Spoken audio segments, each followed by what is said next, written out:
যুদ্ধ সংগ্রাম আন্দোলন করে অর্জিত ঢাকা সেন্ট্রাল ইউনিভার্সিটি। সেই সেন্ট্রাল ইউনিভার্সিটি অনুমোদন পাবে কি পাবে না, শেষ পর্যন্ত অনুমোদন পেল এবং পরীক্ষা আদৌ কবে হবে সেটা করতে করতে এখন পরীক্ষাও হলো। তো যারা সেন্ট্রাল ইউনিভার্সিটিতে পরীক্ষা দিলে তাদের কাছে একটা প্রশ্ন, যে তোমাদের কাছে ভর্তি পরীক্ষার প্রশ্ন আসলে কেমন লাগলো বা প্রশ্নটা কেমন ছিল, তোমাদের কাছে আমি অবশ্যই এটা জানতে চাইবো। অবশ্যই আমাকে কমেন্ট করে জানাবেন। আমি যদি আমার পার্সপেক্টিভটা বলি, তাহলে প্রশ্ন যদি আগের মতো হয়, অর্থাৎ যেরকম 7 কলেজের প্রশ্ন ছিল সেরকমও যদি এক্স্যাক্টলি হয়, তারপরও ওই লেভেলের কোশ্চেনও এখন কঠিন হবে। সেটা কেন? সেটা হচ্ছে যে এখন নেগেটিভ মার্কিংটা যেহেতু অ্যাড হচ্ছে, তো নেগেটিভ মার্কিং যখন থাকছে তখন প্রশ্ন যতই সহজ হোক তারপরেও কিন্তু কিছুটা কঠিন থেকেই যায়, কারণ কোনটা না কোনটা দাগাবো।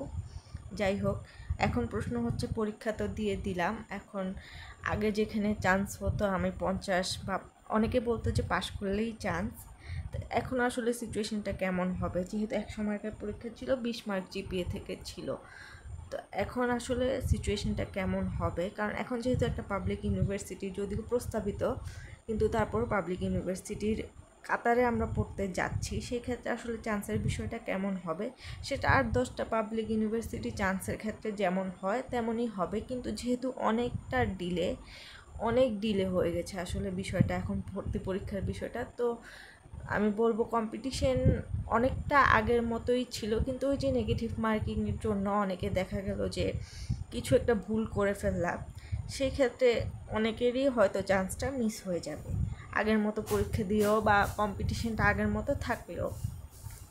আর এখানে আরেকটা বিষয়, আগে যেমন তোমার যত পর্যন্ত তোমার সিট খালি থাকতো নিতেই থাকতো, এখন কিন্তু তোমার যেহেতু একটা পাবলিক ইউনিভার্সিটির কাতারে যাচ্ছি, তো ওরকম মানসম্মত যদি রেজাল্ট না হয়, তোমরা নিশ্চয়ই জানো যে আসলে এই যে চান্স পাওয়ার বিষয়টা বা সিরিয়ালের বিষয়টা, এখানে তোমার কাটমার্কের উপর নির্ভর করছে। তোমার কাটমার্কটা আসলে যত হবে তার উপরেই নির্ভর করবে যে তুমি আসলে সর্বনিম্ন কত পেলে চান্সটা হবে। আমি যদি বলি তাহলে আমার মনে হয় যে এখন তুমি যদি জিপিএ ছাড়া, আমি বলছি জিপিএর 20 মার্ক যদি তোমার থাকে, সেই ক্ষেত্রে তুমি যদি 60-65 পাও, সেই ক্ষেত্রে তোমার চান্স পাওয়াটা মোটামুটি নিশ্চিত ধরা যায়। এছাড়াও তো এখন একেবারে ক্লিয়ারলি তো বলা যায় না, এটা যারাই বলছে, রেজাল্ট পাবলিশ হওয়ার আগ পর্যন্ত এটা কখনোই ভাবে করে বলা যায় না যে সর্বনিম্ন কত পেলে চান্স হবে। আরেকটা বিষয় আমি যদি এক্সপিরিয়েন্স থেকে বলি, যে পরীক্ষা দেওয়ার পর আসলে সবাই কিন্তু নাম্বারটা মিলায়, যে কয়টা ঠিক হলো কয়টা ভুল হলো সেভাবে করে সবাই মিলায়, কিন্তু যখন নেগেটিভ মার্কিংয়ের বিষয়টা থাকে, এক্স্যাক্ট আসলে মার্কিং করাটা অনেক ক্ষেত্রেই সম্ভব হয় না। অনেক ক্ষেত্রে দেখা যায় যে আমরা অনেক বেশি পাচ্ছি, মানে আমরা হিসাব করে দেখলাম যে অনেক বেশি পাচ্ছি, কিন্তু আসলে নাম্বারটা অতটা আসে না। আবার অনেকে অনেকটা অ্যাকুরেট করতে পারে। অপশনাল সাবজেক্টের যে বিষয়টা, অপশনাল সাবজেক্টের বিপরীতে তুমি বাংলা অথবা ইংলিশ দাগাতে পারো, তো অনেক ক্ষেত্রে দেখা যায় যে আমাদের হায়ার ম্যাথটা অপশনাল থাকে কিংবা আমাদের বায়োলজিটা অপশনাল থাকে, তখন আমরা এই দুইটার থেকে বাদ দিয়ে যে বাংলা অথবা ইংলিশ যে কোনো একটা দাগাই। তো এখানে কিন্তু আমাদের সার্কুলারে বলেই দেওয়া ছিল যে কোন সাবজেক্ট পেতে হলে কোন সাবজেক্টটা অবশ্যই থাকতে হবে। তো এই জায়গা থেকে আবার দেখতে হবে যে তুমি ঠিকঠাক মতো তোমার অপশনাল সাবজেক্টের বিপরীতে দাগিয়েছো নাকি অপশনাল সাবজেক্টটাই দাগিয়েছো, সেই অনুযায়ী সাবজেক্টটা পাওয়াটা ম্যাটার করতে পারে।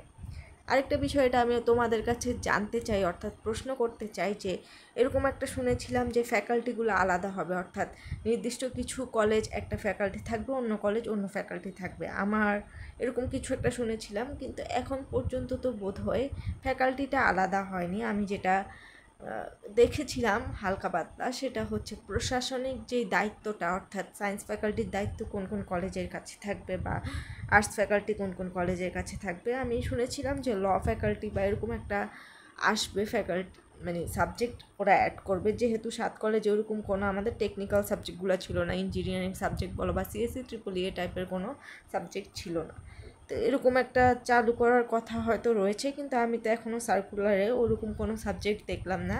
আমি জাস্ট দেখলাম যে সাবজেক্টগুলো দেওয়া ছিল এবং সিট দেওয়া ছিল যে এই সাবজেক্টে এতটা সিট। তাহলে বিষয়টা হয়তো অনেকটা একই রকমই থাকছে, যে তুমি যত বেশি নাম্বার পাবে বা যত সিরিয়াল সামনের দিকে থাকবে, অত ভালো কলেজগুলো তুমি চয়েস অনুযায়ী পেতে পারবে। আমার তো এটাই মনে হচ্ছে। যদি অন্য কিছু থাকে তাহলে এই ভিডিওর কমেন্টে তোমরা অবশ্যই এটা আমাকে কারেক্ট করে দিবে।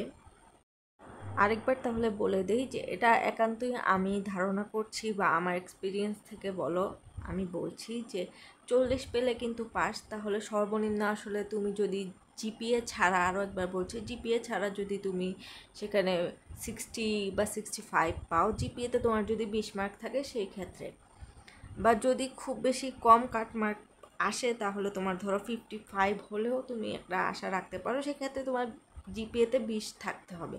আর যদি জিপিএতে 20 না থাকে সেই ক্ষেত্রে তোমাকে স্বাভাবিকভাবেই ভর্তি পরীক্ষায় একটু বেশি নাম্বার পেতে হতে পারে। 70 থেকে 75 এরকম একটা নাম্বার পেলে আশা করা যায় যে একটা সাবজেক্ট পেয়ে যাবে।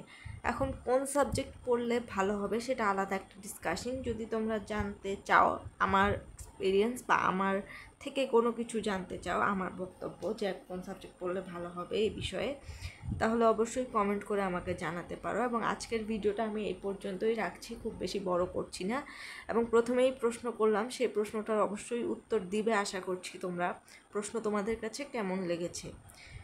যদি ভিডিওটি ভালো লাগে তাহলে অবশ্যই চ্যানেলটি সাবস্ক্রাইব করে দিবে এবং আগের যে ভিডিওগুলো সেগুলো দেখে আসতে পারো যদি তোমরা 7 কলেজের ইতিহাস জানতে চাও সেই ক্ষেত্রে।